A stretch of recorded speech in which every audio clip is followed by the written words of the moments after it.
Il est 18 h, bonsoir à tous. Voici les principales informations de cette journée.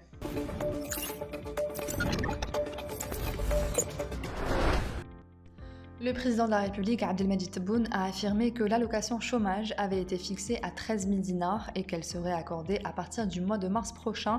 L'Algérie sera le premier pays en dehors de l'Europe à instituer une allocation chômage sous forme de pré-salaire afin de préserver la dignité des jeunes, c'est ce qu'a déclaré le président Tebboune lors de son entrevue périodique avec les représentants de la presse nationale. Cette allocation sera accompagnée d'une couverture sanitaire au profit des jeunes bénéficiaires, selon les déclarations du président de la République, qui a affirmé que les affectations destinées à ces dépenses étaient prévues par la loi de finances 2022.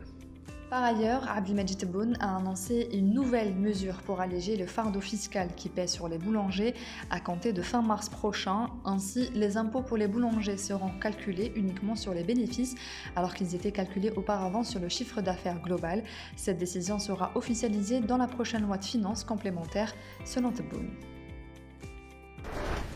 La facture d'importation du carburant a baissé en Algérie de 1,7 milliard de dollars en 2021, indique ce mercredi le vice-président Activité Raffinage et Pétrochimie à la Compagnie nationale des hydrocarbures Sonatrach Battouch Botoba.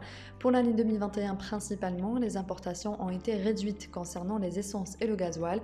Nous sommes passés d'une facture de 2 milliards de dollars à une facture de 300 millions de dollars, a indiqué Botoba à la radio algérienne et a précisé que cette facture a concerné essentiellement des additifs utilisés dans la pétrochimie et la fabrication de l'essence, soulignant que ce résultat était lié notamment à la réhabilitation des raffineries du Nord, une opération lancée en 2009. La croissance économique de l'Algérie a atteint 3,4% au troisième trimestre 2021 par rapport à la même période de l'année 2020, indique l'Office national des statistiques. Cette croissance est essentiellement caractérisée par une forte hausse des activités économiques, notamment dans le secteur des hydrocarbures avec 14,1%. Les autres activités économiques ont également participé à cette croissance, l'industrie avec 5,4%, le bâtiment, travaux publics et hydrauliques, y compris les services et travaux publics pétroliers, à 2,2%. Et les services marchands également avec 2,2% selon les données statistiques de l'Office. Le président de la Cour des comptes, Abdelkader Benmarouf, a présenté hier mardi un exposé sur le projet de loi de règlement budgétaire pour l'exercice 2019 devant la Commission des finances et du budget de l'Assemblée populaire nationale, indique un communiqué de l'Assemblée.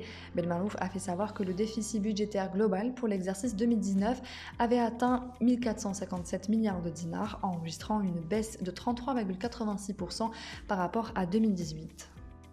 En 2019, les recettes budgétaires ont atteint plus de 6 000 milliards de dinars, enregistrant une légère hausse qui traduit le double impact de la hausse des recettes de la fiscalité pétrolière et une hausse des recettes fiscales ordinaires. Le pôle pénal économique et financier du tribunal de Sidi Mohamed Alger a reporté ce mercredi le procès de l'affaire du groupe agroalimentaire Ben Ammar et de l'ancien wali Mustafa Layadi au 23 février en cours. Le procès a été reporté en raison de l'absence pour des raisons de santé de l'ancien Premier ministre Abdelmalek Sellal, poursuivi dans l'affaire Ben Ammar, et d'un avocat de la défense de l'ancien wali.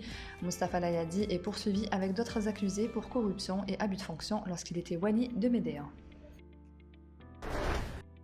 Après avoir annoncé un retrait partiel de ses soldats déployés depuis des semaines aux frontières de l'Ukraine, la Russie a annoncé ce mercredi le départ de certaines forces de la Crimée et la fin de manœuvres militaires dans la région. Les unités du district militaire du Sud ayant achevé leurs exercices tactiques sur les bases de la presqu'île de Crimée retournent par voie ferrée vers leur base d'attache, c'est ce qu'a affirmé le ministère russe de la Défense. C'est la fin de ce JT, merci de votre attention, on se retrouve demain à la même heure sur nos réseaux sociaux.